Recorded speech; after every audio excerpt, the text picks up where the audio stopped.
Ebusuafo na etie any di kwan so mema obi bia akwaba eba channel so aye daily update. Ebusua me pacha oyebeka ya I stand to be corrected. Was it last week or last 2 weeks?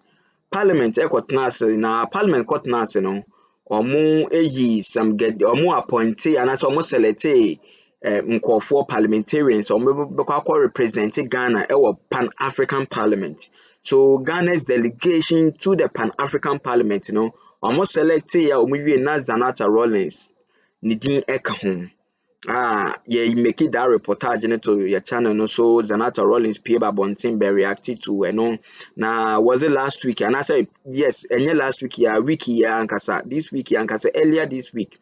Now the delegations, because the Ghana's delegation to Pan African Parliament, no more koi, and officially yes swear or mu in.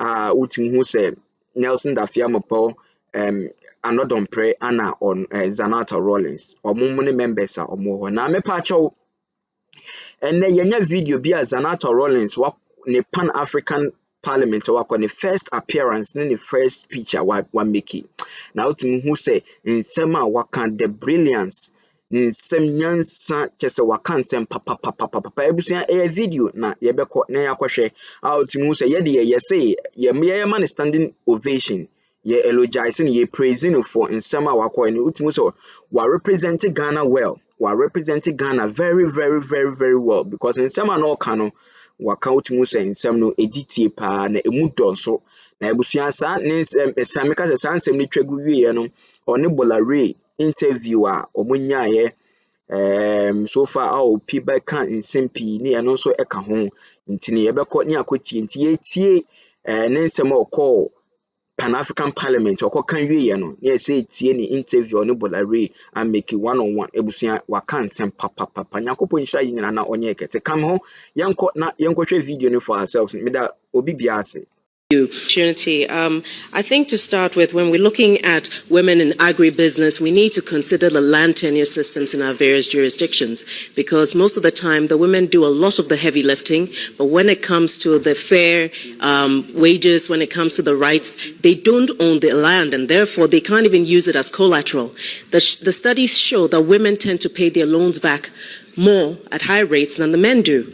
But the barriers to women getting loans, especially the so-called grassroots women, is the fact that they don't have collateral that they can actually use in order to avail of the loans, which basically means that the most vulnerable women end up being the ones who have the least amount of access to exactly the thing that we're trying to use to build them, which is the financing.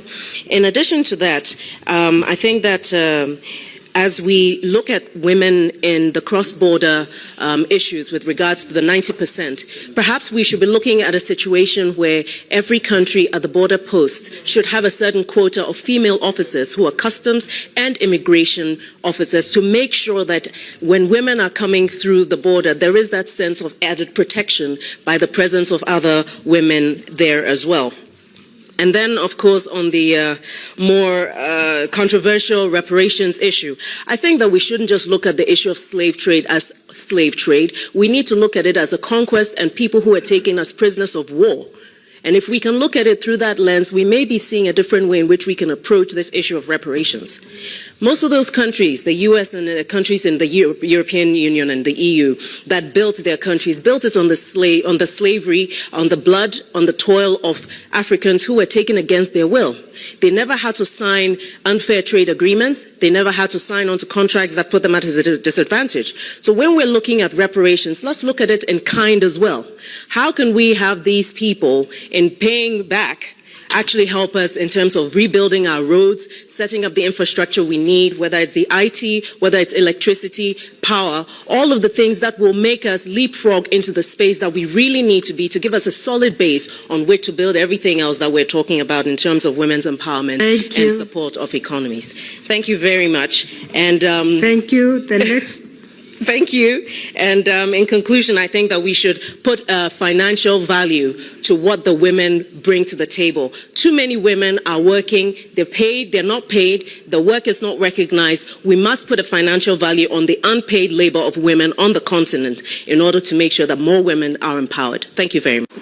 Being in politics, is it a departure from medicine? Are you now saying that we are no more practicing, or do you even practice? No, I don't practice actively at the moment, but I do put my background to use by making sure that every day, at least twice a year in various sectors of my constituency, we do health outreach programs, and normally it's with a group of medical professionals. For the last couple of years, it's been with the Ghana Medical Women Association. Okay. And what we do is we put a team together of medical practitioners, and then we have pharmacists as well, and then we have the medications. We do, whether it's the eye check, so we have ophthalmologists on board, we bring glasses along, we have the dental, we do women's checks as well, cervical screening and breast screening. So you're doing the whole 360. You're not just limited to, your field of practice. No. Okay. No. Because, sometimes my constituency appears to be an urban one, but we have some peculiar challenges which make it quite important for us to have a whole team of medics when we do these medical out screening programs, with the purpose of ensuring that those who may not be able to afford medical care don't get lost in the community. And then we bring the medications as well. So after a prescription is given, you're not asked to go and buy it. You actually get the medications for free. Are you providing these for free? Yes. Wow, impressive. Yes. Do you miss the consulting room? Do you miss the hospital or clinics? Do you? Sometimes I do. Sometimes I do. And so I use my medical eyes to just do spot diagnoses on people and, occasionally just give a bit of guidance and say, have you checked your thyroid? Have you done this or that? But in general, I think politics has a way of invading every aspect of your life, and I think it has effectively done that. Ever rendered that service in Parliament where maybe you saw that a colleague wasn't too well and you have to diagnose or maybe go in there and say, look, I prescribed this for you? Do you do that? Not prescribing, but I did. It's happened a few times, and the colleags actually came back and said, actually, you were right. Nobody had actually mentioned this, but thanks for pointing it out. Wow. Culturally, it's almost taboo to mention to someone when something is wrong and you can see. But medically, I just feel duty bound. If I can see that something doesn't look right, I just, I say, I'm sorry, but this is what I've seen. Can you go and speak to your doctor and ask this, that, and whatever else? And you've done that a couple of times. Yes. Interesting. You've been 2-term MP for your constituency, Clotte Colley. Yes. How would you describe leading and also representing their interests? I know you love your politics, you love your constituents. Just yesterday, I saw you with the government chair commissioning, and you could see the enthusiasm, the zeal with which you do your job. You're going for a 3rd term. Yes, God you love it. It's as if the constituency is yours. Is it that easy? I wouldn't say it's mine. I mean, I'm here to serve, but it's a real honor being able to interact with genuine people who are just looking for proper representation and who want the basics, water running in their taps, which we're not getting much of in the constituency, clean drains, which we're having an issue with as well. I mean, I went around one of the electoral areas yesterday, and the amount of filth in the drains is actually, it's quite disturbing because, we're in the rainy season now. But back to your question, yes, it's an... That's instructive and also, for me, interesting that you went there not with the mindset of getting into politics, but the stark reality had you to change your mind. So it wasn't something that Dad had sat you down to say, one day become an MP for this area, or Mom. Never? No, never. Many people said, well, you are following the footsteps of Dad or maybe Mom, so that is why you were pushed. And of course, naturally, this is the area that you grew up in, so it came as a natural for. But for you, that is not it. No, that's not it. And actually, the pushing did not come from my parents. It actually came from executives in the party and the constituency. Really? Yes, actually. How did your parents take it when you broke the news after what you had witnessed and he came back? It was mixed reactions because the discussion had never happened prior to that, because like I said, this was actually never it wasn't my plan. God probably had a plan and was laughing at me when I was doing my thing, but it was my parents at the point, a full-grown woman, professional. I had my 3 children at the time. Correct. So it was a case of, just understand the implications of what you're getting into and just maintain your integrity, And no regrets? Well, there are times when there's, sometimes in politics, I think the difficulty at times that I face personally, because as a medical doctor, if a patient walks into the consulting room, from the minute they're walking in, you're looking at them to tell a story.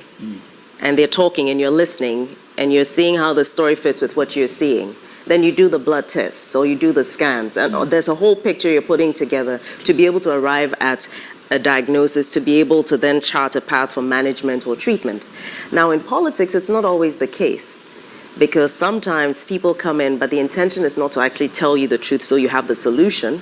Sometimes it's because there's some other agenda, and it's always trying to filter through, because like, it's human nature. You don't always get people being completely, forthright with what it is that they're looking for from A to B. Even though we know the best solution is B, sometimes people opt for A for different reasons. And I think perhaps that was the wake-up call for me when does I that got get into to you? politics. Like you said, we're all human beings, and sometimes you feel like, well, you have regrets, or you want to quit, or you ask yourself questions. Well, asking myself questions, definitely. I mean, the fact is, I did not embark on this journey lightly.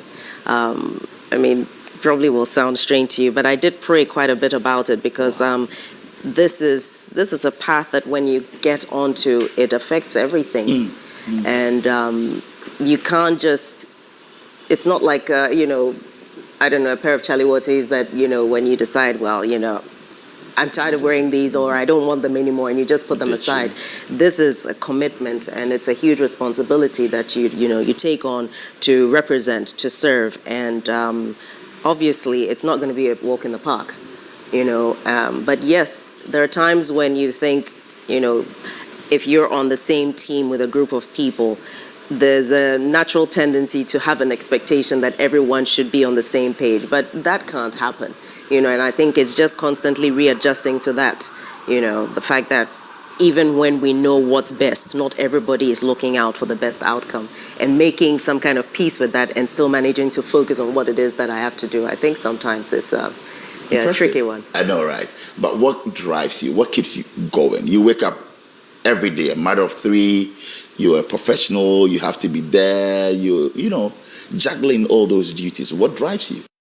Things, but it's something that's quite deep, and it's the little thing between God and myself. I can see that you're very religious, huh? No, not religious. Spiritual. I mean, I'd say probably. I don't go to church every Sunday. Don't? Oh, okay. No, not every Sunday. But I do take my relationship with God quite seriously. Why not? If you do take the relationship that you have with God very seriously, and is it exigencies of time? Is it that you're just not busy, or you don't care? No. It's different factors. On some Sundays, I have to go for a program in my constituency, and it's duty. I must be there. Right. And, at the end of the day, God knows my heart. So I don't think that personally, I'm of the view that it isn't going to church every Sunday that makes me a Christian, for example.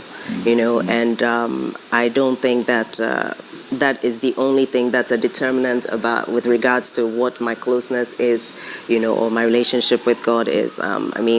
For me, the ability to maintain a certain level of integrity while I do what I do, to be decent even when people are not, to be able to say, this is not mine and I will not take what's not mine, and this is for the people and it must be done, and to keep going. Interesting. So your relationship with God certainly drives you in everything that you do. Well, it's a huge part of everything I do. Because to be honest, at the end of the day, for example, if I go into the constituency after everything, when I get back home and I'm having that, personal review of how did the day go, it's good to be able to say, yeah, God, I don't think I did too badly today, and to think maybe I can do better tomorrow, and it's always a prayer that, my feet remain solidly grounded, so that at no point do I start to feel like I'm better than, and my background, my parents were very, very strict on that. So with regards to being very level-headed and grounded, that comes from my upbringing. My grandparents, my parents. Wow. That's the thinking behind our being raised. But we'll delve into growing up and all of that, how interesting it was. But for me, with the politics, I know it was a choice. Yes, getting into it, but also it was a tough one for you, unseating, a regional minister at the time, and also a stalwart of your party. Didn't you face any backlash? Didn't people try to talk you out and down? Yes, there was all of that, including those who kept insisting that I should go ahead.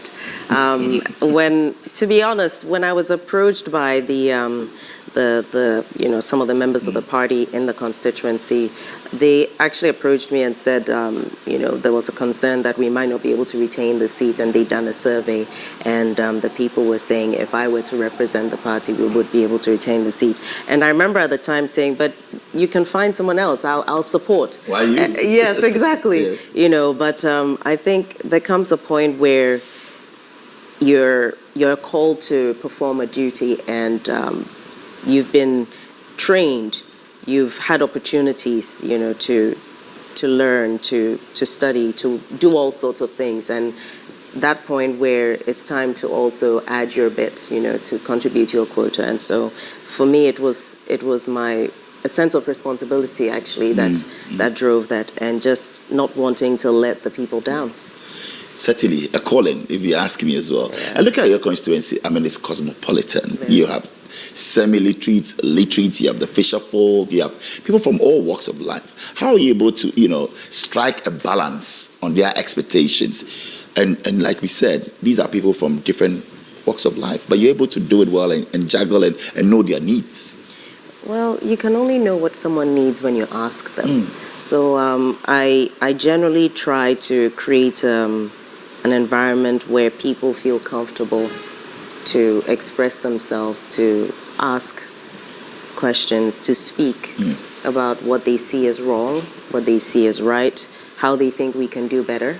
And that is how I've operated. So what we do is, and I know you keep hearing we, it's because I like to think about a team. The collective. Yes. And that's the mark of a good leader. And So I can't do it all on my own, Right. obviously. And I think the humility to recognize that, and being able to keep ego in check and say, listen, we have to work together, and understanding that different people have different needs in the constituency, and being able to relate to that, and understanding that whatever the thing is, there are some areas where what they require is support for education, for example, and in some areas it isn't, and in some areas it really is something as basic as street lights, for example.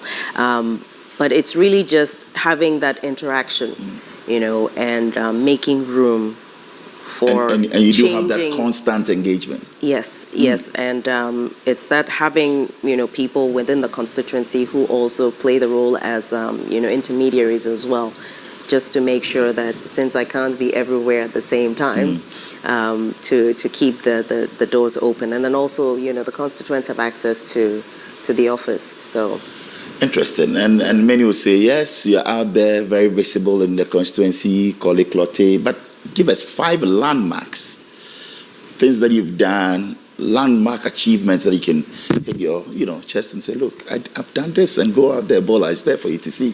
okay, well, first of all, members of parliament are not actually supposed to do those things. However, but outside of the world, the politics. Exactly, you can't get away from it.